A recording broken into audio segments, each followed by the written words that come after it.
Welcome to the Sweaty Dive podcast. I am Buff Charmander, joined as always by my co-host KG. Yo.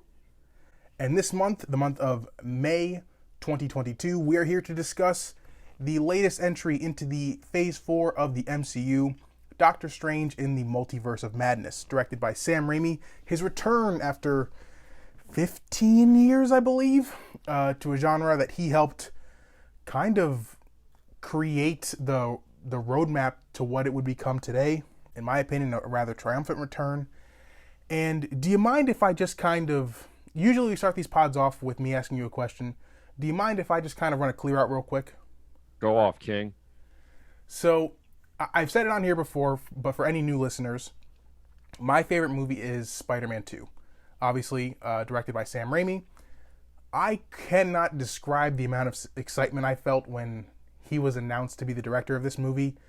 At the time, I was really hoping for the MCU to do new stuff post Endgame, and I had a feeling that if he was going to do a Doctor Strange movie in particular, we were going to be in for a possible treat. And without going too far into the details, I'll just say that I do think that I got a treat. And before I throw it to you, just a heads up for anyone listening. We go full spoiler territory here. Spoilers for this film and any MCU property coming out prior to this movie. Everything's on the table. Everything's fair game. If you don't want any spoilers and you haven't watched something, pause this, go back, go in and watch whatever it is, then come back and listen to the pod. Now, were you as excited when you first heard that Raimi was going to be involved? Yeah, I got really excited for it. The first Doctor Strange movie is it's pretty good. It's not anything I guess memorable on rewatch of it.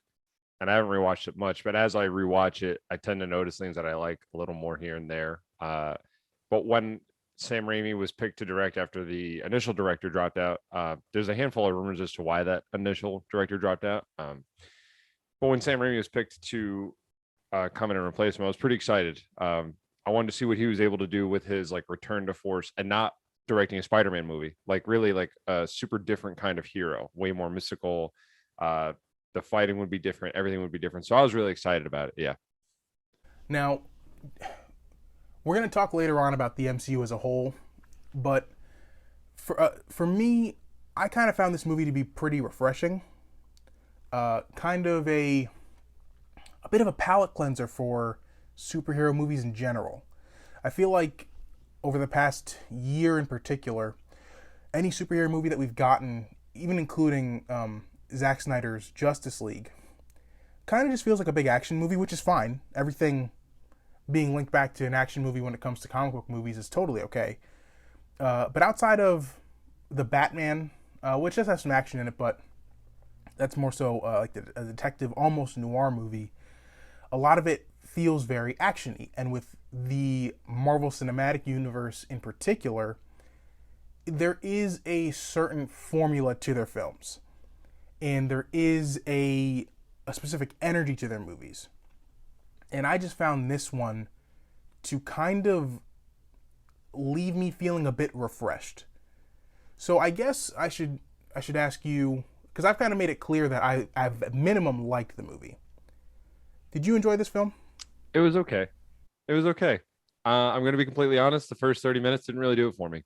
Um, I thought I was looking at the movie wrong. The way I felt like maybe I overexcited myself and I went in and I was like, did I expect A? And I got B. But then I listened to some reviews, not all. I wanted to kind of record with you first before I get a bunch of opinions. But I listened to a few just quick discussions from people I trust in the media realm, and they all kind of said what I was thinking. So I was happy that I wasn't overthinking this. I don't know if it's me, but Doctor Strange and Benedict Cumberbatch is really good, but that character has never really done it for me. I feel like he's kind of doing a Tony Stark type deal.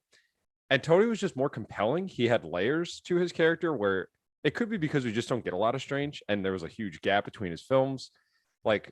He's kind of always he has an uphill battle to get you back into the audience, to get back to the audience, if you know what I mean.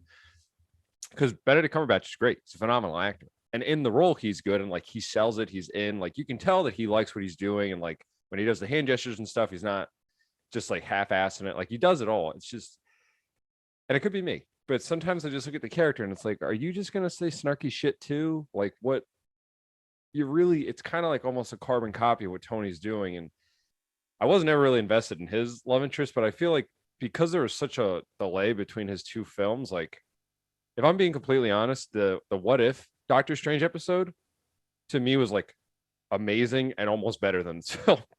I was way more emotionally attached to that 30-minute segment of What If to Doctor Strange's character, where he, and for those that haven't watched What If, spoilers if you haven't seen it, not the best thing, but this episode in particular is really good. Please pause and go watch if you need to. Basically, Doctor Strange is trying to find a way to reverse how I believe his girlfriend dies, and it's called like an absolute point or something where no matter what he does, she's always going to die. But he goes to the most extremes and becomes like the worst version of himself to try and reverse this, and he ends up like imploding the whole world. And I thought that 30 minutes was so captivating because it's like, what would you do for someone you love? And he will not stop. And that 30-minute cartoon version of Doctor Strange, to me, has been the most compelling version of Strange I've seen yet in adaptation. It's just a little upsetting that in the movie, the first 30 to 40 minutes, I was like, if this is the whole movie, I'm not like, this kind of sucks. I thought some of the CGI was mid. The reshoots really get to me. And I don't know if it gets to you, but like when I see Wong, but his hair changed like 17 times in the movie. And it's blatantly obvious that like they're reshooting shit. And I get that. But like, I don't know if it's asking too much. Just keep the hair the same or make him sign a double contract. Like if you had a 2 fade, we're going to keep a 2 fade the whole way. You got to do it for the year. Do what you got to do. I'd say once the movie picked up, don't mean to go so long here, but once the movie picked up, I got into it, and we're going to talk about the Illuminati stuff. That shit had me like, wow. I really look for wow factors in these films. I was through the, oh man, we're going to talk about that. But I got to admit, I hope that with the next iteration of Strange, they add like just the best he was like the last 3 minutes, you know, as a character. Because I want to like get invested in this guy, and I don't care about him and Rachel McAdams. I didn't give a shit. I forgot that the guy that talks to him in the beginning was like his partner in the first movie. I was like, who the fuck is this guy? I don't know what is going on. But that's just me. This is the first time in the history of this pod that we have such polar opposite opinions on a movie. This is fascinating. I'm really excited about this. Okay, a couple things. I want to answer some of the things that you had some takes on.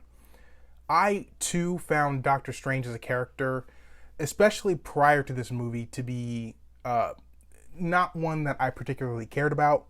Was he entertaining in the first movie? Sure, you're right. He had that Tony Starkness to him a little bit, where he's kind of like handsome guy who goes through a health issue, and in solving that health issue, he becomes a superhero.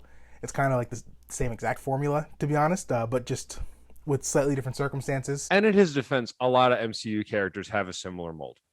Yeah. Spider-Man might be the only one that stands out. He's just genuinely a heartwarming guy that just wants to do right. He might be like the outlier, but continue. But after thinking about this movie for a while, for like 2 days, I had come to a character arc in the movie for Strange that I actually found satisfying upon critical analysis of it. For those who aren't aware, I have by the time this comes out, it will probably be out already. I have a video essay about this movie that's coming out. Which is so you don't have to worry about like your takes or whatever winding up on there. It's already written. It's already set, in the pre-pro, as it were, is done. I just have to get into the filming or the recording and the editing and stuff. And in that, I found a way for me to connect to Strange due to the story of this movie in particular. A little bit in the first one. I watched some key scenes in the first one in the writing process, but this movie kind of made me feel some sort of connection to Strange, and I'll get into that in a little bit. I can get more into that later on once we start talking about Raimi a little bit, if we can. So I'll hold off on there. The CGI I know exactly what you're talking about, the one-eyed octopus fight. The CGI in that scene in particular was a bit rough. Actually, for me, I thought that was halfway decent. I thought the opening Like when it's all CGI, it can either, for some reason, Guardians of the Galaxy, everything looks believable. They're in a fucking head planet, and I'm like, yeah, that's real. I'll walk on that. But the opening shot, I was like, it's the only time in a long that I can really think of where I was just like not invested in an MCU film. I was like, what is this? What am I looking at? It felt like they were running on treadmills. I don't know. And I know that they're under hard deadlines and it's like immense amount of hours and talent work to put into this, but I was just like, some shots, like this was the final one we agreed on. This is what we're gonna show. Okay, I guess. Interesting. Oh my goodness. So you mentioned reshoots. You don't think that the Illuminati stuff was part of the reshoots? To me, that seemed like a reshoot. Are you saying like that whole Illuminati thing was just forced in? Like that shouldn't even have been in the film? Yeah, I don't think it should have been in the movie at all. I think you take that out and the movie does not change. I think you take it out and it doesn't change, but the reason I like it is because they have fun with it. It is Raimi doing Raimi. When Scarlet Witch, my favorite part of the whole movie is when Scarlet Witch murders all of them. Because now she's like, I'm done. I am clearly OP. Like there is no way to kill me or stop me. But I was so happy that like I feel like the MCU kind of hamstrings some directors where it's like, we're gonna let you do what you want, but like 85%. And then you have to follow this. I feel as if Taika and the Russo brothers had a lot more freedom than other directors. You can definitely see like the mirror fight where she's coming out of the mirrors. I thought that was awesome. Pretty scary, honestly, when she's contorting.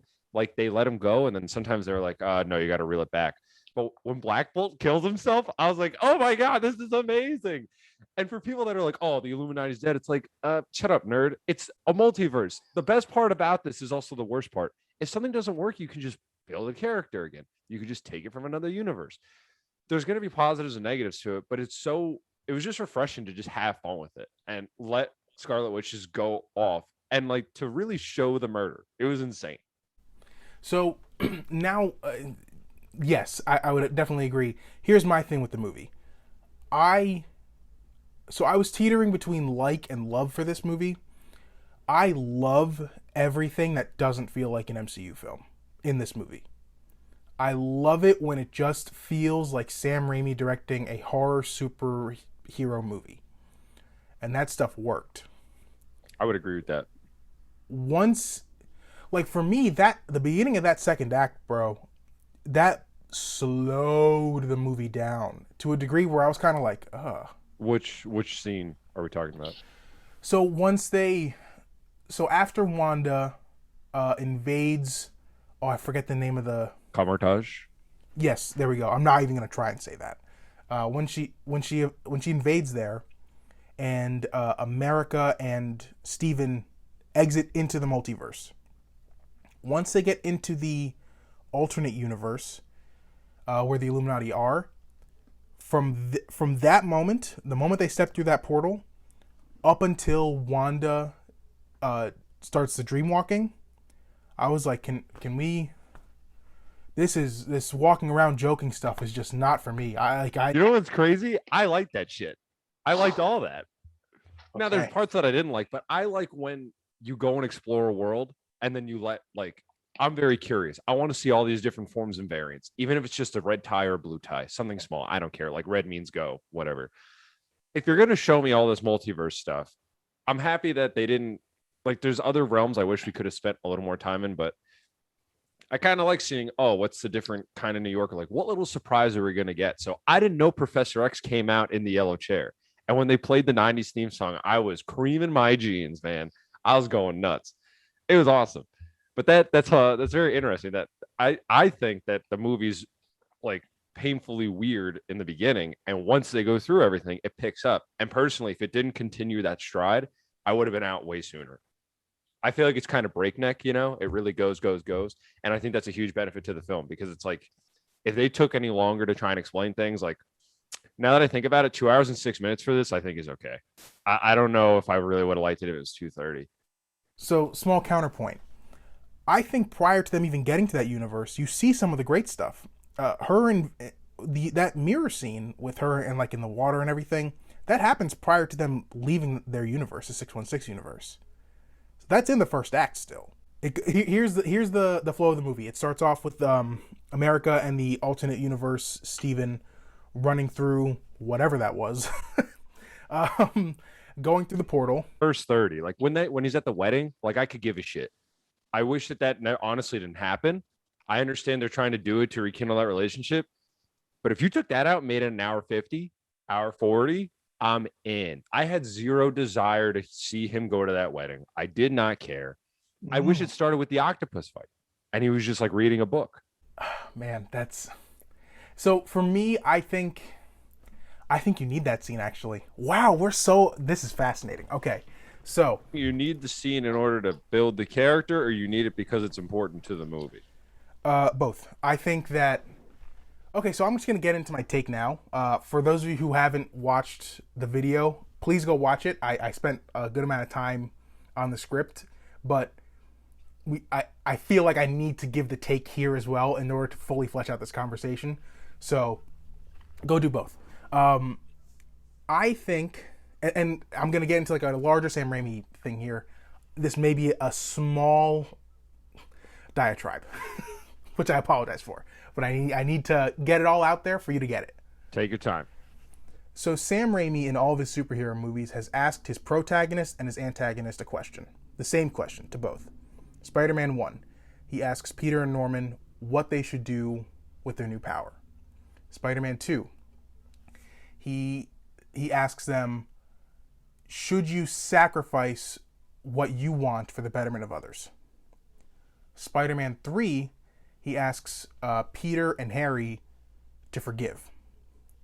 In Doctor Strange 2, he asks both Stephen and Wanda, out loud he asks them, are you happy? But the movie whispers to them, is your happiness actually worth the pain of others? And it's kind of similar to that episode of What If, now that you mention it. I think without that wedding scene, and by the way, that's one of the reasons why I love the Sam Raimi superhero movies, because I think he makes the relationship between the protag and the antag very very interconnected, and I think that's really important. But without the wedding scene, because he's asked in that wedding scene, are you happy?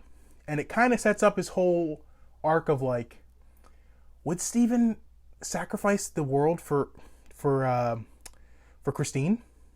Would he do it again? He's done it in all these other universes, clearly, and he was trying to get to her. Would he do it again here?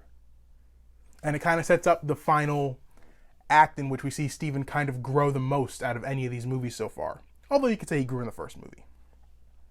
So that is the shorthand version of the video that I have coming out this week. What say you to that? Super excited to hear your whole take. Everybody should go watch it. Number one, shameless plug. I would agree that Raimi does a great job of asking questions. And one of the reasons I love Spider-Man 2, beyond just like Doc Ock and the action, I love when like characters with immense power are conflicted and their biggest struggle is themselves, because like a lot of time, like Superman is impervious to everything, right? But one of my favorite things is when his dad dies from like a heart attack, which is not cool. Dad shouldn't die, but he can't control that, right? He can't save him. He can't revive him. So like the internal struggle questions I really like a lot. It was a little on the nose to ask several times, are you happy? I get that. But I think it's a good question, and they set it up. It's just, for me, like, it was such a long time between the relationships.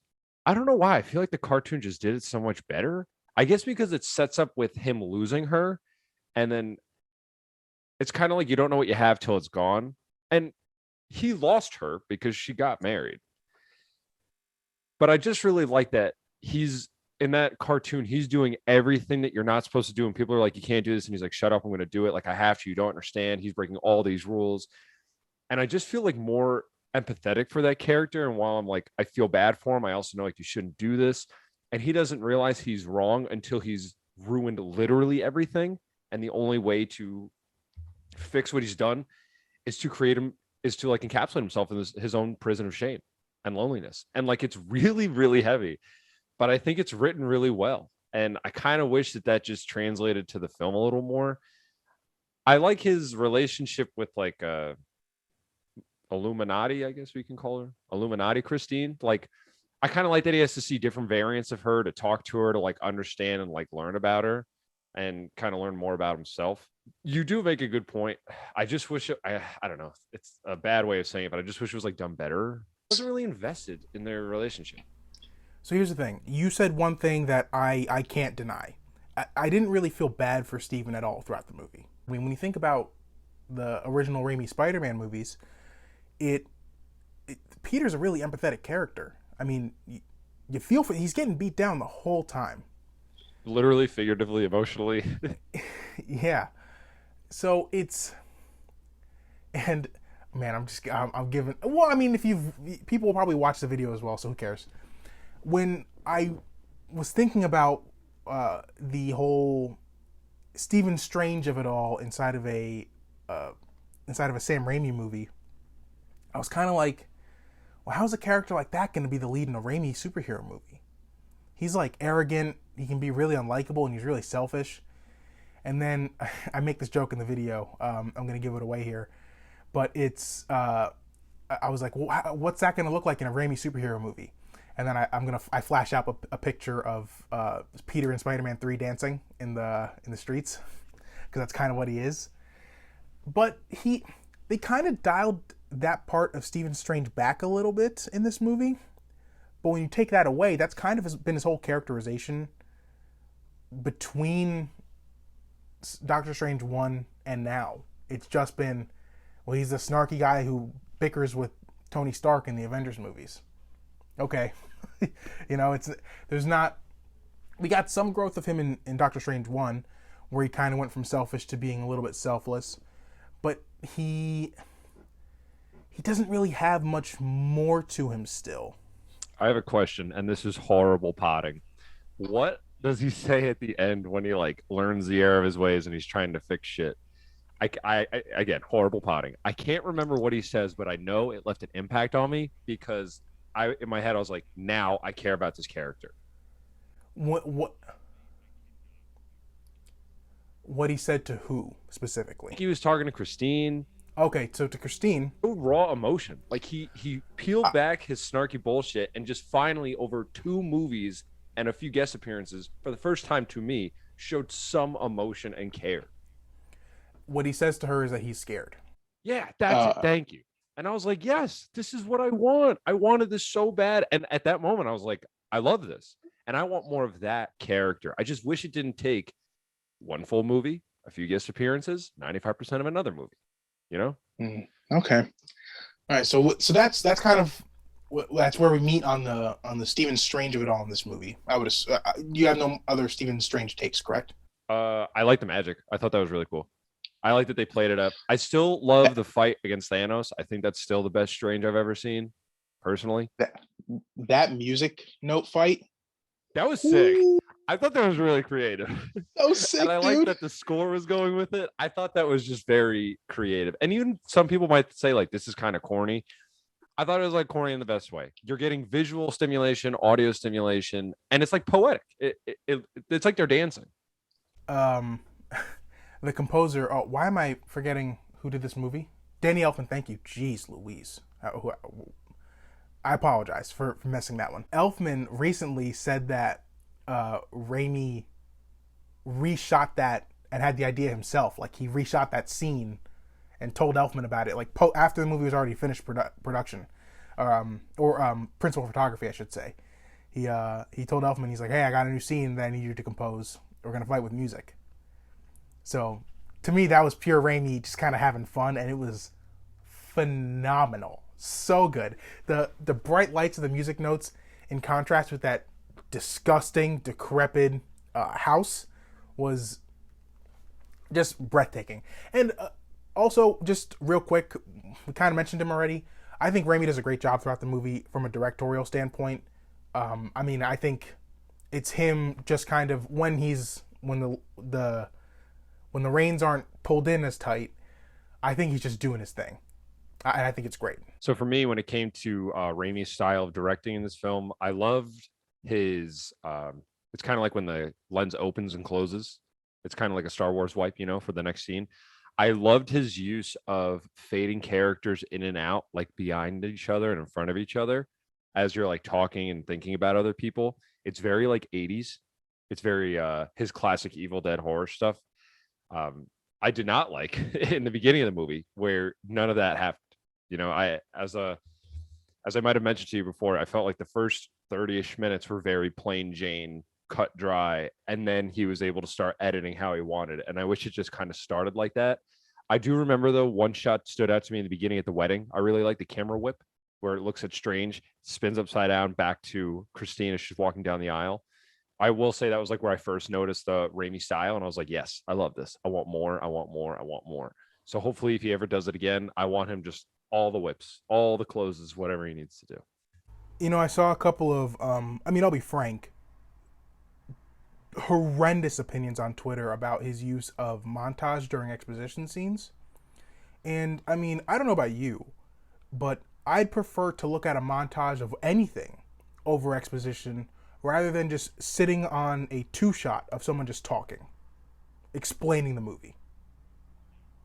So I think he does a great job of that. He's a very dynamic giver of information. And I think he does a great job of that in this movie because there tends to be, when it comes to the less boots on the ground MCU stuff, there does have to be quite a bit of explaining. In Moon Knight, we saw quite a bit of exposition over the first couple episodes because we're dealing with Egyptian gods here. What do I know about any of this stuff? So Raimi does a really good job of explaining a lot of the rules of this multiversal / witchcraft stuff in a way that still kept my eyes entertained whilst I was receiving the information. So just wanted to shout him out here. Also, I really want... I don't know if he's going to get another Marvel movie. I think that the reaction to this movie has been a bit too tepid, and I think that the thing with the MCU, and again, I don't want to step on that conversation at all up until we get to that, but I think sometimes it's hard for them to use a director who is so what's the word I'm looking for? Talented. Autorial. Yeah, they have specific styles. Yeah, to get someone who has their own voice as much as someone like a Raimi does, or even, I mean, I'm surprised Taika Waititi and James Gunn get to do as much as they do. To be perfectly honest, it's like, wow, this feels like they're in control of this movie. Like I've made the point that I don't feel like I know John Watts' style yet, even though he's done a couple of MCU movies already. No, I've been thinking about this for a while, and I think it comes back to us as an audience. I think, and I'm going to try and say it as nice as possible.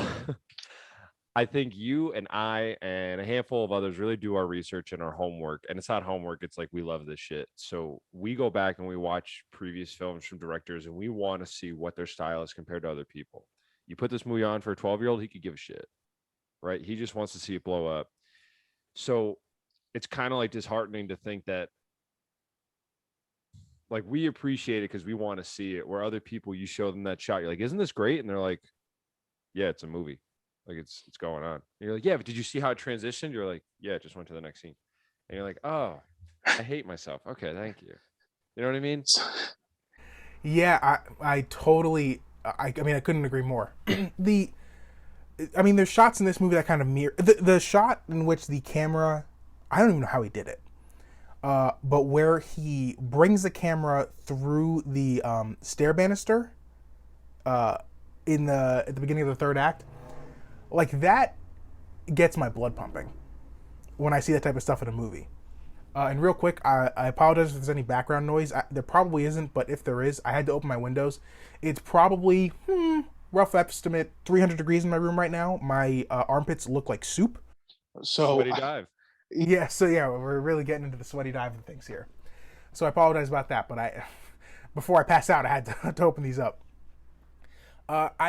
So yeah, I think you're right. I do think so. And let's table the fan and MCU discussion for a little bit. I think the next big talking point is Wanda. I don't know how many people you've listened to yet, but there's one podcast in particular that you and I both listen to that absolutely hate it. You know what? I'll shout them out. Shout out the Midnight Boys. Didn't finish it. I purposely didn't finish it. I listened to the first 5 minutes. I was waiting until we were done. Okay. All right, so they didn't like the one. They didn't like the Wanda thing, and I'm not going to explain why they didn't. I just want to know, and I think there's a lot of people out there who didn't like the Wanda thing. The general consensus online is, I think people feel like they betrayed Wanda's character a bit in this movie. And this kind of makes me a little bit angry. So I'm gonna hold back for a second. I want to ask you: does Wanda Maximoff, the Scarlet Witch, work for you in this movie? She works, and I love the horror elements with her, but I kind of wish Strange was the villain, and I wish that Wanda had to like stop him. Which Strange? Our Doctor Strange or a different universe? I wanted, like, I keep going back to that 30-minute what if. I wish something tragic happened to Strange where it's like, no matter what power I have, I can't fix this. And I wish like he went down to the Darkhold and he was the one that was screwing up all this shit. And then Wanda was like, I had my traumas. I got to help this guy. I had these kids that were real, not real, right? I had to go on this journey of self-help. I had to figure this out. Now, obviously, everything I'm saying could literally never happen because of WandaVision. She gets the Darkhold at the end. Yeah. But if I was the writer, because I'm a genius, right? I would have done it the other way. I would have loved to see like cynical, maniacal Benedict Cumberbatch, like, no one is my friend anymore. No one can help me. I'm going to do this. And then Wanda has to kind of come out of her tree sovereignty there and say, like, look, I understand what you're going through. I had to deal with this myself. This is not easy, but if you don't stop, I have to stop you. Right? And I kind of wish that happened. Now, if that happened, the entire movie would have been different. But I think the way they use her and going off of what they have with WandaVision, I understand what she wants to do. I freaking love the Illuminati stuff. When she's just violent and just breaks and destroys everything and she's twisted, I'm really into it. It's weird. I don't have like 100% feel for it. You know what I mean? I don't think she's bad. I think she acts well. People that are like, this is the best acting ever. It's like, all right, go watch a real movie, dude. Take a break. All right, let's relax. Go touch some grass. Yeah, honestly. So here's my take on Wanda. I think when I came out of WandaVision, I was like, this is a villain. She enslaved this town of people, and like including children. Someone, I forget who that guy was, but when he was like, didn't someone's, spoilers for WandaVision, I warned you already. Didn't someone's sister die during the time that she took over Westview? And he was like, I think my sister's dead. I don't know where she is. I think like that, but even like nobody paid their taxes. Like, these people missed a lot of things. Like, she is not innocent. She enslaved them. That's serious. So to me, she was already a villain. So I didn't feel like they betrayed her at all. I just think I guess we're gonna start pivoting a little bit towards the MCU discussion here. I think it was such a bold move to give your most popular character that you have left outside of Spider-Man right now a full-blown heel turn. I mean, I think there's no doubt that she was the most popular Avenger left outside of Spider-Man by the fan base. Would you agree? Or do you think anyone else is as popular as her? Well, after all of the Avengers and stuff, I'd say Thor is easily up there. More like the remainders. More popular than Wanda, though? Wanda's popular, dude. Online? I'm like, yeah, she is. Elizabeth Olsen, I mean. She, like, bodies this role. I don't even know which one's her better performance between this or between her Emmy-nominated performance in WandaVision. They're both, like, phenomenal. So I just thought it was so bold when you have to, like, all right, the two pillars of this whole thing are gone, but let's take this person that everyone loves and let's make her one of the biggest villains we've ever had for just one movie. I was like, wow, they really went for it. So I gotta admit, I applaud the big swing. I really do.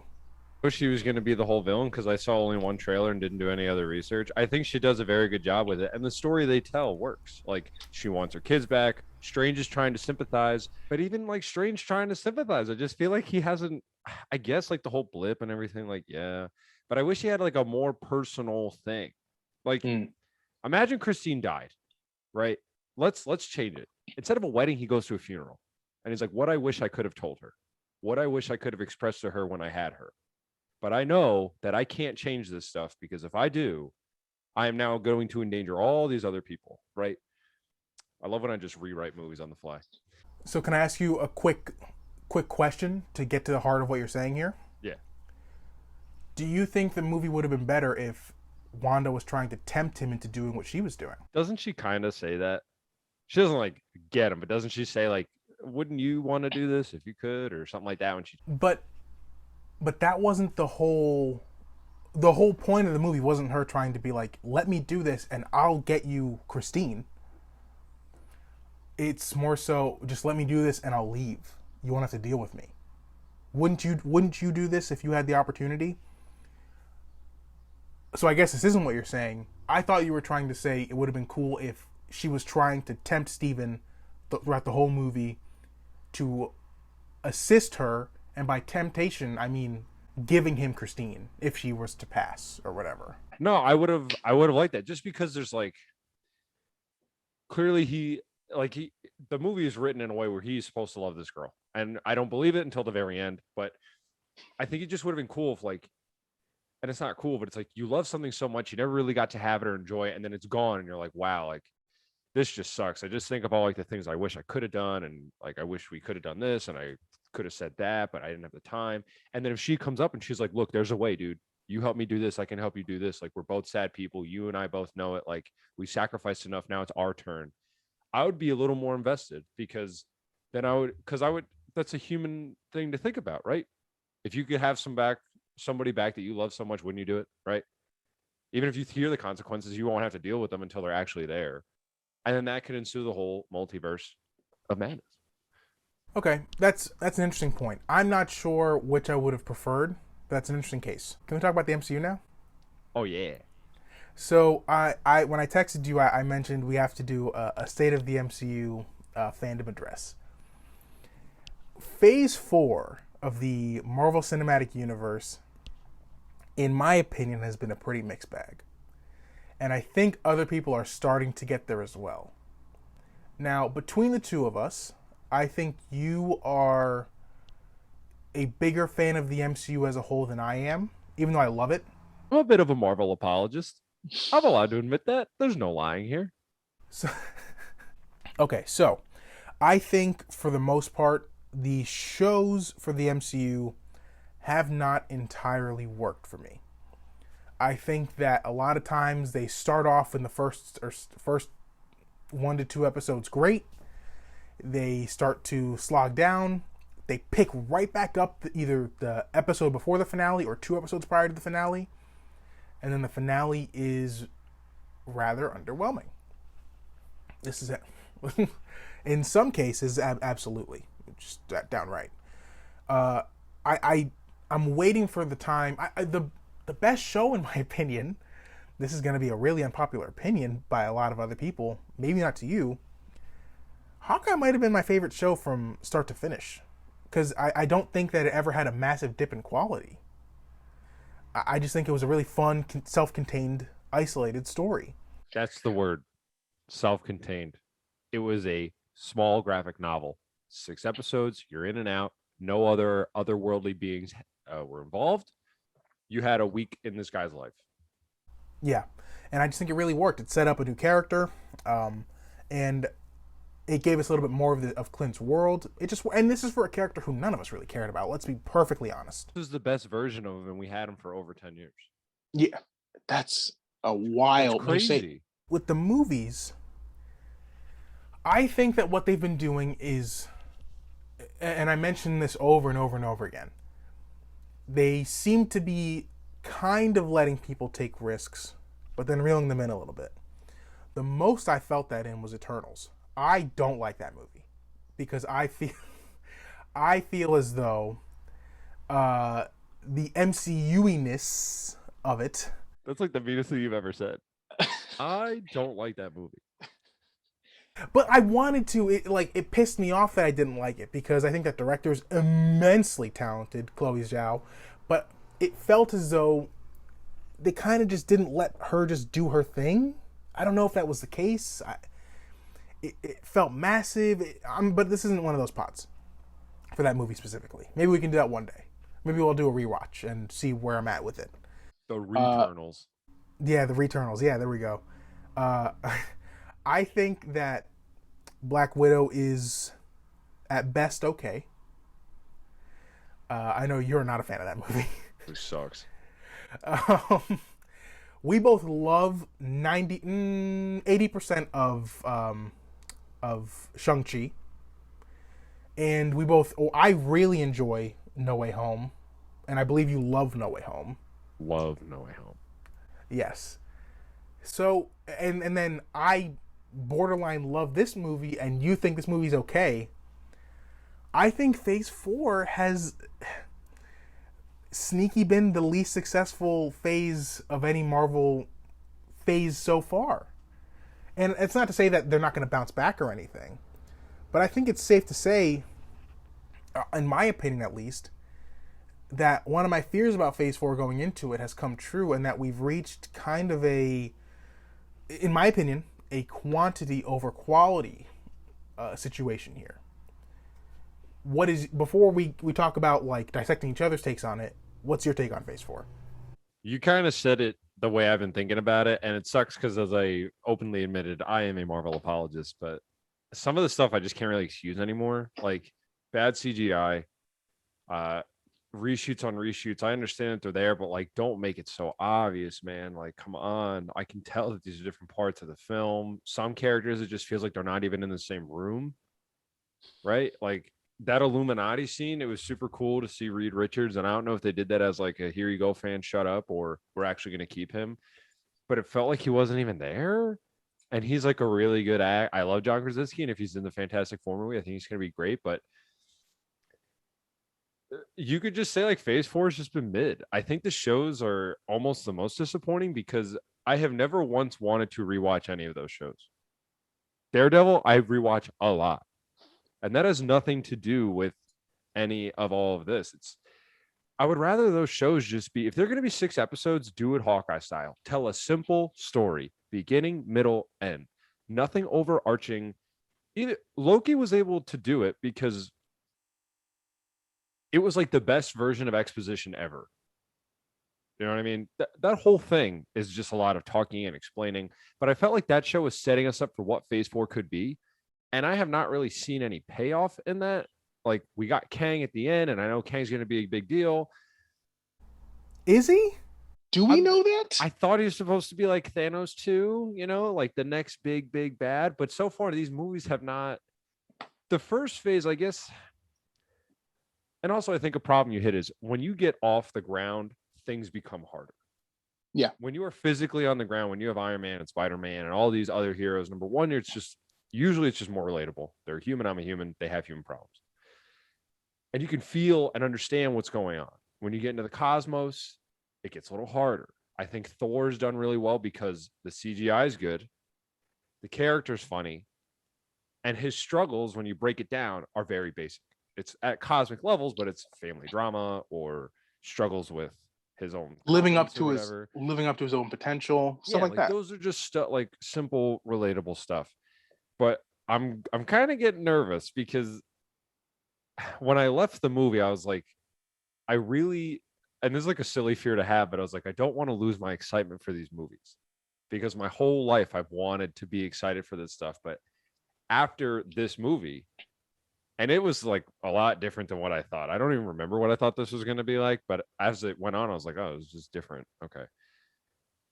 I'm more like curious than I am overly excited for like the next film. Like Thor, I'm excited, but I don't want to lose like the blissful joy of seeing these films, just like loving it. Like, you know what I mean? I don't think that's a silly thing to say. I think a lot of the people making fun of people who love superhero movies, I think that's pretty cringe. I think because you and I love this stuff too. I think that we also appreciate the artistry of filmmaking and everything that goes into it, not just the larger-than-life characters that are on the screen. I'll speak for myself and say that definitely matters to me. It's like almost 50-50 for me. But the thing is, I think fans are torn on why this isn't working for them. A lot of people are saying that the MCU has no clear direction right now. And while that's not false, to say that everything was leading up to the Infinity Saga, I don't really think that's true. I think Phase 1 was leading up to the Avengers movie. Like, that's what that was leading up to. It was like Iron Man 1, Nick Fury at the end. You ever hear about the Avengers Initiative? In fact, let me pull up MCU Phase 1 and see which movies are involved. Because I could be wrong here. Well, I think it's Iron Man, Captain America, Thor. I was correct. It's the solo movies. It's Iron Man, Hulk, Iron Man 2. Oh, I forgot that both of them were in there before. Yeah. Thor, Captain America, and then the Avengers. At the end of Avengers, that's when we tease the end of Phase 3. All right, we got the big bad here. Eventually, we'll get there. And everyone kind of realized, oh, he's probably coming in the third movie. Phase 2 is kind of a building up of the surrounding members of the universe, or the planet. We have, let's see, we have Guardians of the Galaxy.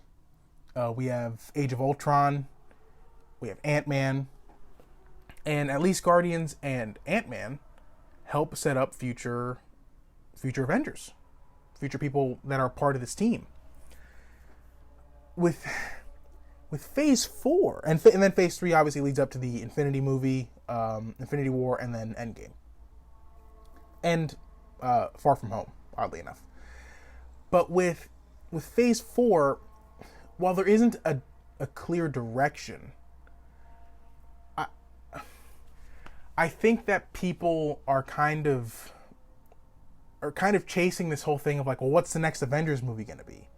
Bro, there's no Avengers movie in the pipeline right now. There, up until, I mean, when does Phase 4 end? Does it end this year? I don't think we're getting an Avengers movie for another at minimum 2 years. Phase 4 ends this year. I think so. Isn't Thor the last one? Let's see. MCU Phase. I could be wrong. I could be entirely wrong. Let me pull this up. We're doing this on the fly. I'm wrong. I'm wrong. I'm sorry. Hold on. So I'm big wrong. But we confirmed we're not getting an Avengers movie until 2024 at the earliest. Because the last thing of Phase 4 is Fantastic Four. We have Black Panther 2, Captain Marvel 2, Guardians of the Galaxy 3, Blade, and then Ant-Man and the Wasp: Quantumania. And then culminating.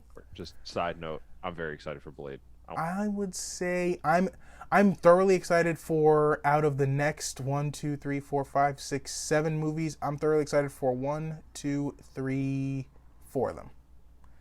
That would be Thor, Guardians, Blade, and Fantastic Four. Do you know how many projects are in Phase 4? I don't know. So we have 1, 2, 3, 4. Yep.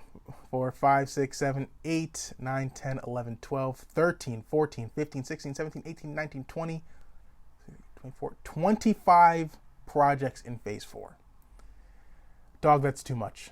I feel like none of them have just like really hit me. There's been 11 in this decade alone so far. 11. That has like really stood out. Like that was really great. Was the Spider-Man. Like when I go see these movies, I internally I'm like, how many wows am I going to get today? Like Interesting. Okay. And when I was watching Strange, I was like, shit, I might not get one wow today. I don't think this is good. Like obviously I watch it, I want to enjoy it and be critical. But shit, I'm 12 years old at heart. I want to be fucking wowed, right? I want to see something mystical. I want to see cameos. I'm just gonna say that was going to be my next question. Are wows for you just cameos at this point? I love them. I don't know what it is. I like seeing a little thing. I like being treated, and even if they're like dangling in front of my face, like here you go, loser. This probably won't even matter, but we're gonna take it away. I love that stuff. When did that start though for you? Well, honestly, It started with Spider-Man 1, the original, when you got Stan Lee. I thought that was so cool to have the creator in the movie. Sometimes I wish they were more subtle, like, hey, you know, I'm just Black Panther hanging out, gonna come into your movie for like 2 seconds because we're an interconnected universe, then I'm gonna hop out. Like, they don't always have to be these mega massive things, you know. Seeing Bruce Campbell in this movie, I thought that was great. I laughed, whatever. He had his punching thing. I liked it at the end when they were basically like, get out of here, nerds, you can go. I don't like the film doesn't make or break for me on cameos, but if I'm telling you right now, at the end of Spider-Man, if the 2 other Spider-Men did not come out, I would have been livid. Objectively livid. That's the only time where I was like, I need them. With that one specifically, because of how they, like, we knew that the other villains were in that movie, they had to be in it. And if they weren't. Here's the weird thing about this movie. I quite frankly could not care less about the Illuminati showing up. Now, with that said, if you're giving Sam Raimi a bunch of cameos to work with, you gotta let Raimi do what Raimi's gonna do. And what Raimi's gonna do is slaughter them in beautiful fashion. When Wanda says, "What mouth?" to Black Bolt, I was like, oh. You ever watch Kenan and Kel? You know, who sings that song? Is it Coolio? I forget which rapper sings it or raps the song, but it starts off going, "Oh, here we go." That played through my mind the moment she said "what mouth" and she turned her head. I was like, "Oh yeah, this is it. This is it." And this is gonna sound really mean. There was like an audible gasp that I made when I saw Reed Richards on the screen as Krasinski, because I didn't know that was coming at all. I had no idea. I was thoroughly excited, and then when she blew him up, I was freaking out. Shredded him like string cheese. It was so good. I was so happy, and I was kind of this is gonna sound so mean. I was kind of hoping that people in the theater were gonna be pissed at that. Like the little people part of are furious, but to them I say, relax, bro. It's a movie and it's a multiverse. They can always have another Illuminati. We're getting a Fantastic Four movie. Like, it's announced. I think this is more as just like, let's just do it. Let's have some fun, right? The Patrick Stewart chair, I lost it. I thought that was the coolest shit ever. And the music was really cool. His entrance was just so, I knew he was in it. And at first I was like, wait, was Charles Xavier fake? And they were using him to disguise Reed Richards because he comes out last. And I was like, damn, that was really good on Marvel's part. But then when he comes out and you hear like, I was so excited. I thought that was awesome. Elfman kind of snapped on that little riff right there. I thought that was really cool. Yeah, I agree. But like, I don't care about that Captain Marvel or Captain Carter or Black Bolt, really. I just don't, that stuff doesn't, because we're now at the point with these Marvel movies where like, I don't really know many of these heroes anymore. I'm in the same boat, and it kind of sucks. I really was proud of my nerddom, but as you get more galactic, I know less. So I would agree. And with cameos, they can kind of take away from the film. If you work too hard to make a cameo, I will say that that's like stupid because you're taking away from the content. But I like that. Although I agree with you, you could take all that Illuminati stuff out and the movie would still work as is. I like that they do it the way they created it flows. It's not like we have to step aside now to make this quick cameo for you to be like, oh, cool, and then go back. I feel as though they edited it in a way where it all worked. It's linear. The story continues to flow. And I was interested in the story. I wanted to know why the Illuminati's here and Superior Strange and what happened there. I was like, okay, this works. I get it. And then the murder, I was like, this is fantastic. Do you think fans expect too much from cameos nowadays because of Spider-Man No Way Home? Like, do they expect them all the time, or do they want them to be very big? Both. I would say it's a combination. It goes back to what I was saying before about the film editing and the film style. Like, I always have to try to remind myself, like, these movies are really made for like middle school, like, kids. Honestly, like, you have to. That's your demo. Obviously, you're making them like everybody's going to watch them, but where your money's coming from is families. So if that's what people want, you're inevitably going to give it to them. I just want them to do it like in a unique way, or like a way that doesn't detract from what the film is doing. but I don't see them getting smaller. I don't see them being less. Um, I just hope that like the proper directors can kind of like fight that stuff and say like, all right, I'll do it, but we're gonna do it this way. Case in point, Raimi. I'll have the Illuminati, but we're gonna blow their ass up. Everybody's gonna go. Part two to that question, and this is a tricky one to navigate, I'll be honest. So I'll lead us off. The question being, are we as fans, and in particular, kind of like bigger online creatives in the space, than us at least, do you think that there's some sort of responsibility in hyping people up too much? And I'll go just to let you take some sort of breath. All right. I think that there seems to be some sort of pushback online against people doing this type of stuff now. I'm not going to give any specific examples. I know exactly who you're talking about. Well, we're not gonna mention it because I think that those people are kind of getting crapped on a little bit too much, if you ask me now. Not by a little, I mean quite a bit too much. I'm never gonna be mad at someone securing the bag and doing what they got to do to get to the checks. And if that's based on hyping people up for future movies, go for it. And it's not really doing anyone harm. I think, to be honest with you, it's not really. This is my take on it. I think you can blame most people all you want for overhyping things, and like the big theory now is that the next big Marvel movie is going to be Secret Wars. I think that's what people are talking about. I don't know what that is. I'm gonna be honest with you, bro. I don't know what that is, but I actually do, so I'm proud of myself there. very good. Well, maybe we'll talk about it later. But you also have the option to hear that and just take it as speculation.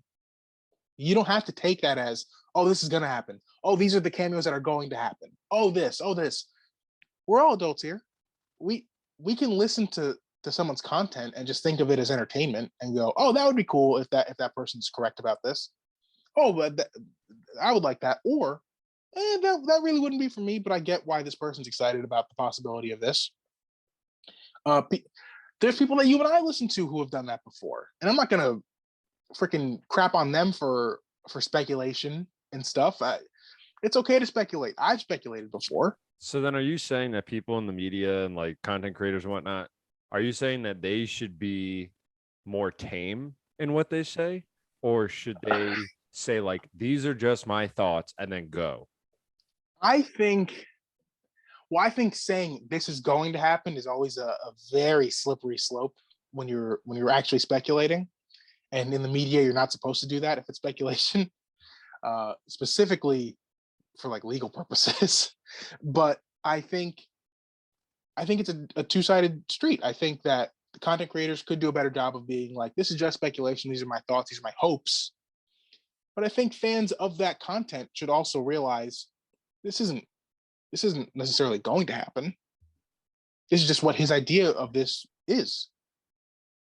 Somebody I was talking to, he asked me straight out, he's like, are the X-Men introduced in this movie? And I was like, I'm not going to tell you. You have to go watch it. But for those that like, and this kind of gets me annoyed, for those that want the X-Men right now, all right, go write the movie then. Go shoot it. Like, they had to redo, and I know I'm a little harsh on this film, but I do it because I'm trying to be as fair and honest as possible. But I also got to keep in mind, they basically had to remake this whole entire film because it was supposed to come out, I believe, before Spider-Man No Way Home. It was. And I believe Sony was like, no, we're releasing when we want, so you have to adjust. I think they also had to make adjustments for the show WandaVision. They're working on hard schedules. So I'm of the mindset where don't you give me X-Men till you're good and ready and you know it's going to be a damn good film. If you just bum rush me with X-Men and it's mid, I'm going to be pissed because you wasted my time. You got these characters. I love the Charles Xavier cameo. I think it's a great tease. It wets the palate. Now we know, okay, they are going to come, but take your time, right? Don't rush it. There's no need. When you rush a movie, it sucks, and you can't redo that. People will always remember what happened. You tend to remember bad stuff more than good.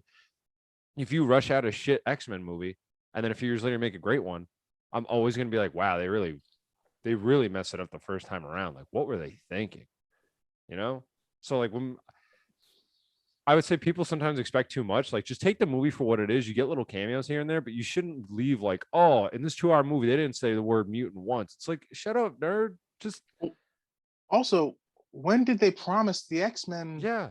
And like they just Although got the characters. Are you saying they wrote all these movies and they're like, oh, now I have the characters and go? They didn't do that. this is one thing. Marvel, whoever at Disney is in charge of hiring the editors for the trailers, you need to do a better job of telling them what can't be in the movie then, or can't be in the trailer. I was pretty upset that we saw Zombie Strange in the trailer. When I look back at it, I was actually pretty mad about that. I wish they did not show that. It kind of pissed me off that happens at the end of the movie, and I was like, what the fuck? I saw one trailer, now I know that this is going to happen. It's inevitable that you're going to be able to see things, but as I get older, I'm just like, I really hate trailers.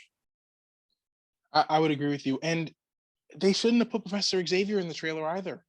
No, I heard he was in a Super Bowl spot. I didn't know you that. Didn't see that? Well, no, I heard him. Oh, I heard okay. him, but there was one. I definitely saw the Super Bowl one, but I think there was a follow-up trailer where they show his hand in the yellow chair. I think that's dumb. Yeah. You're giving away agree. like the best parts. That shouldn't be like the best part of the movie, but that's like some great stuff.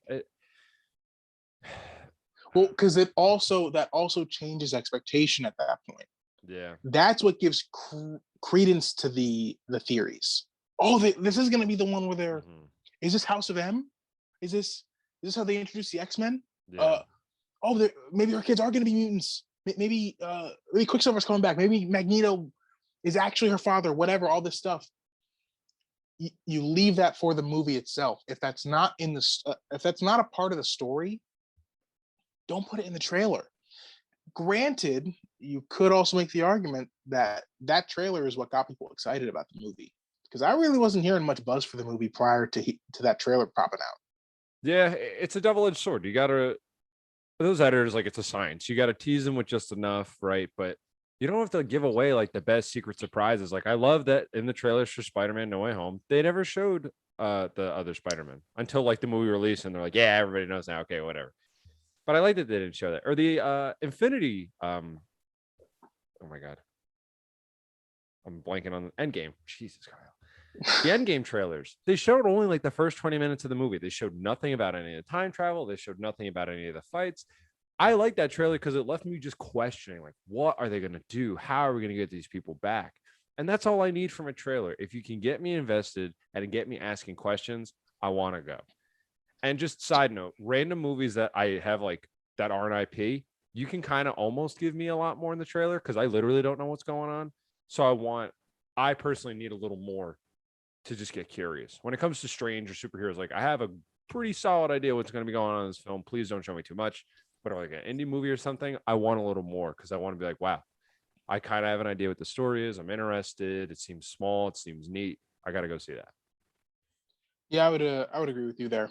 By the way, for those who I have some numbers for you, brother.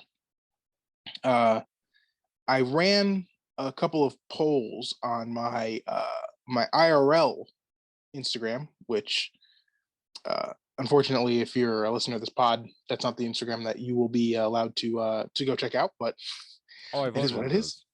Yes, and I don't know if you realize that, but I put them up for the purpose of this pod and this conversation. Oh, I didn't. All right, like mommy. So, the first question that I asked was, do you think that the Oscars should recognize Marvel movies? Here were the results of that poll. 54% said yes. 3% said no. 43% said only if they make something truly great. So that tells you one of a couple things. And the amount of people in this was around 70 who voted. Around 70 people. Solid numbers. So just to give you like an idea, it was 37 yes, only 2 votes no, and 30 votes for only if they make something truly great. just to let you know, I am someone who is in the camp of only if it makes something truly great. You also voted that as well. Yeah, and that should be for anything. You Yeah. shouldn't get a participation trophy. Like, I'm a big advocate for that. You get what you deserve because you earned it. You shouldn't get a seat at the table because you hang out with people or whatever. Like, you got to grind for that stuff. Granted, the Oscars are one giant political whatever, however you want to look at it, but it's an award, right? And you got to fight for that. You got to work for it. Everybody's like, yeah, nominate Spider-Man. Like, I loved it, but I'm sure that there were other movies, and I watched other movies that were like cinematically and film better, you know? There, in my opinion, the best movie of the year so far is Everything Everywhere All at Once. And I oh Yeah. go ahead. No, Okay. I like bawled my eyes out at the end. So yes. Yeah. I don't think there's been a single MCU movie that I think is a better film than that. Just my opinion. And if that movie doesn't get nominated, then miss me with the MCU discussion about the Oscars. Just saying it. I think that there needs to be a place where people can appreciate. Oh, it's gonna sound so pretentious. Higher art. I don't know how to say it. Like stuff that we said isn't. it before. There's a difference between like cinema and I forget the exact term we said, but like film and cinema or whatever. Do you remember that a few pods ago? I forget what it was. Maybe film and movies. Whatever we said. Sure. There's a difference between like the MCU movies. A lot of them are just entertainment, and there's some really great moments in there.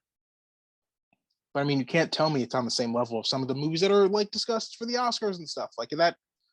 And we need to be able to celebrate those movies because those movies aren't celebrated financially. People don't rush out to see them. I put out another poll a couple days prior, and that one just made me sad. To be perfectly honest with you, I don't know if I have that one screenshot, but essentially, a majority of people only will go see a new original movie if like word of mouth says it's like great, and that depresses me because it's like, do you only? And some people say that they only go to the movie theater if it's like a new Marvel movie. So I'm saying all this to say, not to go on a tangent about like original film and like the sanctity of of cinema, but the the MCU still has like a vice grip on the zeitgeist right now. I think it's slipping a little bit, just a hair, but people really care about these movies, and I think that means it's okay to be critical about them. If you think that this is high enough art to get awards consideration, then we can be honest about what these movies are and have real, true discussion about them. So, in case anyone thinks that you and I, either you've been too harsh on this movie or I've been too harsh on the on Phase 4 of the MCU as a whole, I think that's crap because if they're sending these MCU shows on Disney Plus to the Emmys for consideration, then yeah, I'm gonna talk about them like I talk about Mayor of Easttown. Sorry, but those are the rules. If you're trying to be in that league, you get talked about as if you're in that league. Yeah. And you got to Just to me. always, no, I would agree. And you got to compare them to other films within the same universe. Like Civil War is one of my favorites, but Winter Soldier, S tier, man. That like, I really got to rewatch it again, but I just remember after finishing, I was like, that was a little more than just a movie. Like that was really good. There's something about it. And I always try to compare the newer ones to the older ones to see like what's better, what's different. But one final thing I have to say about all these films is if you're going to a movie theater, I beg you to just sit down, shut the fuck up, and watch the movie. Please do not talk. I'd say don't even get a candy because it gets noisy and you're going to eat too much too fast. But my goodness, these are becoming, I think you put it very well. I believe you said like carnival events, something to that extent. And it turns my stomach because you just see all these creatures, and that's what I'm going to call them, making noise for the sake of making noise to get a rise from other people. And that just makes me violent. When people are yelling and making noises at nothing to try and get people to, like, just to be funny, I want to just rip faces off. It is so disrespectful to me. And you and I in our group, we talked about it. I'm so down to go to the lowest key, smallest independent cinema for Thor. Put it on a small screen. I don't give a shit. I want to go with people that aren't going to talk. That movie, part of the reason I was just like annoyed at the whole experience, for 2 hours, I heard at least one person talk the entire time. And our two friends, I felt real bad for them. They had someone literally speaking 2 hours and 6 minutes, transcribing the film to the person next to them. It is baffling to me. And I really wish that like theaters could be more strict with this. I don't know. I don't want to be like a tattletale and be like, hey, 50 strangers were talking. But I want someone to be like, yo, if you're going to talk, get out of here. We'll give you a refund. You have to go home. It just boggles my mind. I don't know how you can enjoy something like that. And these are not cheap. No, they're getting more expensive by the year. When you go to the movie theaters, and I'm not even going to say this is my opinion, I believe this to be fact. When you go to the movie theater, you are signing a social contract. That social contract is to leave people alone and let people enjoy this piece of art. Do not make this experience about you.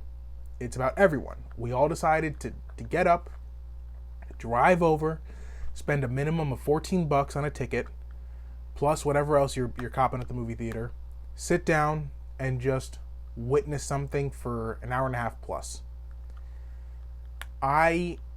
Last night, I saw The Northman with our friend, the Ginger Gorilla. I'm not joking. At least 3 times, this guy took a picture of the movie with his flash on. Oh my God, really? I swear. I thought you were going to say everybody was so nice and quiet. No, I wish. We thought that was what it was going to be, because it's like, oh, this movie is like this highbrow film. It's not really making that much money, unfortunately. We're probably going to be one of the few people in the theater. It was pretty packed. That's good. Yeah, it was nice to see, but these 2 guys were just... And they were like sending it to people. They weren't even posting it somewhere. They were like... I think they were complaining about it, because afterwards they were like, that's it? And it's like, dude, go watch movies at home then. Watch them at home. Don't do that to people. That's really infuriating. Had a more tame audience for the Michael Bay epic Ambulance, which is actually pretty good. But it's like, of all movies, that's where you go and talk. That's 2 hours, turn your brain off. Guys driving around in ambulance, Jake Gyllenhaal is just peak crazy. If you talk in there, I'm not going to be crazy upset because it's like, whatever. But you're going to this mega event. These are now events, right? I want to know what's going on. I want to hear the characters. I know I'm getting older because when they talk, I'm like, we got to get the audio higher or put on subtitles. Like, I'll look at the bottom of the screen. I don't care. But when you freaking jerk-offs just talk and make noise and laugh and get up and move around, it's like you are affecting everyone around you. Are you going to do that at church? Huh? You going to do that at a funeral? No? All right. So then don't do it here. Like, it's just such poor etiquette. It's really rude to me. I think it's like wildly disrespectful. I don't get it. I don't understand how people don't think that's weird. And if you do it, you need to change yourself. Just saying, or never go to a movie again. I'm sorry if there's listeners out there who do that at the movies and think it's okay to talk out loud during these films, but you're wrong. It's not like a subjective thing. That's not what you're supposed to do. Do you mind cheering? I have to say no, because there's like, I cheer sometimes. Now, if it's excessive, like when the Spider-Mans came, I was cheering. Now, I wasn't clapping, but I was like, yes. I do like a quiet cheer. I'm like, yeah. I don't scream like, oh. Or like when Captain America grabbed the hammer, I think I audibly was like, oh my God, he did it. Like there's points. But if you see a character cameo, you can't be like, oh my God, just like explode everywhere. You can't do that. You can't. Or if they're trying to deliver a line, like there's levels. And if you can't contain yourself, go see a doctor. To me, it depends on the movie. Like, they're now starting to shoot these movies with pauses to cheer, which is like sneaky pissing me off a little bit. Just a little bit. Because my thing is, people have said that No Way Home does not hold up as much at a home watch. And do you know why? It's probably because there's moments in the movie that are shot specifically to just allow people to erupt. That's interesting. I got to watch it at my house now.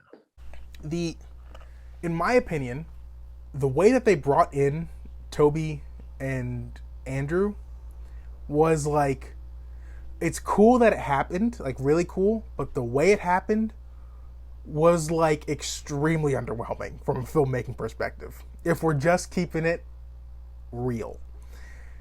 you just have this portal open up into this really dimly lit living room, and then they just run in. You could have had them swinging. You could have had this incredible, like crazy shot, but this is the MCU thing where they're just like, no, no, no. This is all we need. Just this right here, because people will cheer just because it's them. No, man, let John Watts do something cool. Freaking Mark Webb, oh no, Sam Raimi. Speak of the guy himself, swung a freaking camera on a wire to get a shot of like simulating a first person shot of Spider-Man swinging. Yeah.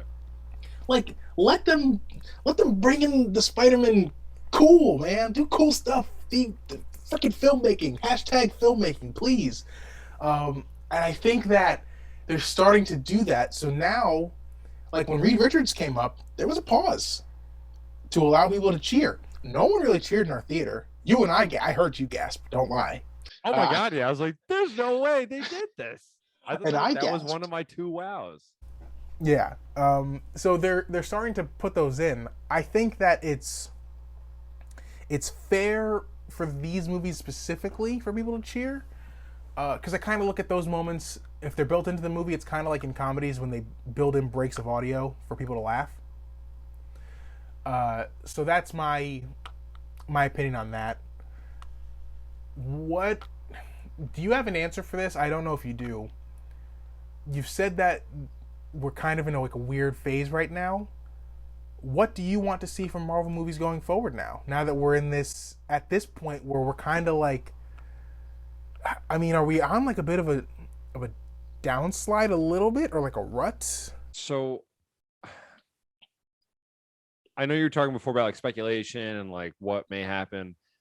I kind of wish, in like a not so abrupt way, they say like Kang is the overarching villain or whatever, and like everything we're doing is going to lead. I kind of feel like I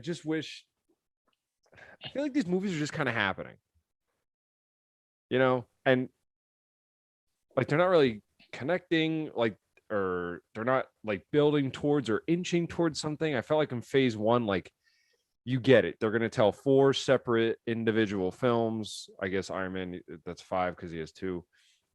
And then they're all going to meet up and they're going to do something. And then when you get Thanos teased in the back of your brain from all those movies on, you're like, there's a reason that something is happening in these films because they're all building to this big bad. You know what I mean? And he could be like a 2-second scene of like mentioning a stone. There's a whole journey, but now you know the stone is here or whatever. I just feel like in some of these movies, they've just kind of like came and went. Obviously, Spider-Man having the biggest impact on me, but I don't feel like, and the shows especially, like they're just kind of happening. Things are just going. That's a really bad answer. No, so that I just don't. Some people. I Sorry feel like to I cut you just off. want more from them, but maybe like not more as in like quantity, but like I want like a better movie. Like the CGI was mid. Personally, I think a lot of it was just mid. If you're gonna use CGI, I want it prestige worldwide CGI, or take time with your character and break that guy down or that girl down. Like, make them vulnerable, hurt them. I want to leave the theater like that was good, but also like I learned something about that character, or this was done really well. Like, I just feel like they're just kind of happening. Can I help you out here? Can I help you out here?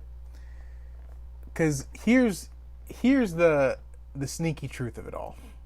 Doctor Strange 1. Do you think it's a great movie? No. Ant-Man 1. I like it. I'm gonna be honest. But no, is it great? Yeah. Oh, not like amazing. No. Avengers 2. That movie's not good. I don't like that movie. And Thor people 2. who think it's better than Avengers 1, yo, you're crazy. Thor 2. What? Thor 2 is Iron Man 2. Not good. But there's a solid amount of like average movies in the MCU. However, here's what saved it. It was still building to something. If you're going towards something, I can kind of accept like, oh, that was all right. Captain Marvel. It's my least favorite of the MCU so far. I think that people would be more forgiving if we knew where we were going. Yeah, I fall into that camp.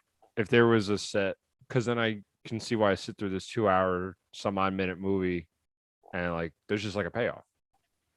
If you're not going to tell us where we're going, I'm okay with that personally. But then, like you said, give us really good movies. It's one or the other.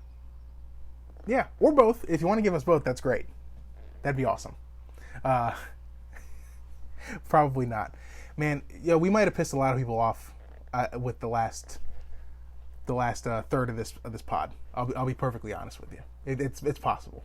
It's because we're challenging them. Yeah. So look, real quick, we don't come at this from a place of like pushing glasses up into our face, higher than thou type beat. We are fans. This criticism comes from a place of love and wanting these movies to be great. I think that the best Marvel movies are like some of the early stuff, and then the team up movies, and then like the Guardians and Thor and stuff. While I agree with everything you're saying, as the universe expands and grows, it's just going to be harder to tell tight-knit stories. Can I tell you who I think could save? Because I don't think we have, like, Tony and Steve were the anchors of the MCU. They were the big stars. They were the draws. They just killed one off in Wanda. Who knows how long we have Thor left for? And Guardians, I don't know what's going to happen after this Guardians movie. I think that, and Spider-Man, who knows what's happening there? I thought he was going to lead the MCU going forward, but now it's like, Tom Holland's going to go start a family, he says. So who knows? Personally, Tom Holland talks too much, but we can talk about that guy another bit. Yeah, I would agree. I think that the two entities that could swing things back into a forward momentum is the Fantastic Four and the X-Men. You bring those in; those are your two top draws going forward. So maybe are we looking into things too much? Maybe, but we still have another 2 years till one of those movies even happen. Or no, 1 year, right? When is Fantastic Four? Is that 23? I thought you said it was 2024. I might have been right when I said that previously. I just don't have it pulled up anymore. That's why. 2023. That's when that's at least penciled in for. Although we're a year out and no announcements on cast. Director's gone. As of right now, Reed Richards is dead. The world's kind of falling. Maybe we are in like a state of flux. Who knows? KG, any final thoughts before we head out of here? No, I guess just whenever you watch anything, use a critical eye, whether it's popcorn, nothing, or super indie art house stuff. I'm sorry if we, to those listeners out there, if we like pooed all over stuff that you love. Again, it comes from a place of love, and we just want to have critical discussions about these things because that's what we do. And again, I really enjoyed Doctor Strange in the Multiverse of Madness. And it's okay, KD. It's okay to be wrong. I mean, it's it's all right for you to be incorrect about your opinion on this movie. It's okay. We did so good for the last few minutes here. We did so good. Sorry, I couldn't help myself. Man, at the beginning of this pod, people heard a really good intro music. Where can people listen to that, and where can people find you? Band is called Above the Moon. It's on all streaming platforms. Instagram is Above the Moon, and if you want to fire back at any of my takes, please and thank you. At KG4346. And if you want to, again, you want to listen to that video essay that I was talking about earlier on in the pod. It fleshes things out a little bit more than I was able to in the flow of conversation here. You can find that on YouTube, youtube.com/geeksweekly. And if you'd like to, I don't know, get at me for any of my takes, or just look at like drawings of mine or whatever, at BuffCharmanderGW on Instagram. I'd like to thank you all very much for listening to this month's edition of the Sweaty Dive podcast. Next month will likely be Thor: Love and Thunder. Yeah, I kind of keep forgetting it's coming out in a month. Yeah, it's we're the train keeps rolling, and hopefully we both love that movie. I think we will. I hope so. Any cameos you're rooting for? Dude, I have no idea what the hell's going on in that movie. I'll be honest. I just want to see a thick Russell Crowe. Yeah, I couldn't. Oh, my only hope, and if I like backtrack on this, then you can call me an apologist. I need Christian Bale's villain to be like terrifying. Well, they already said that he's supposedly like the best Marvel villain ever. See the hype train, man. If he's not if he's goofy, I'm gonna be so upset. Nah, I want him to be like American Psycho. Don't play with me. I want to see his All morning right. routine. I believe in taking care of myself. Once again, I've been Buff Charmander, joined by my co-host KG. Until next time. Stay safe and stay sweaty, my friends.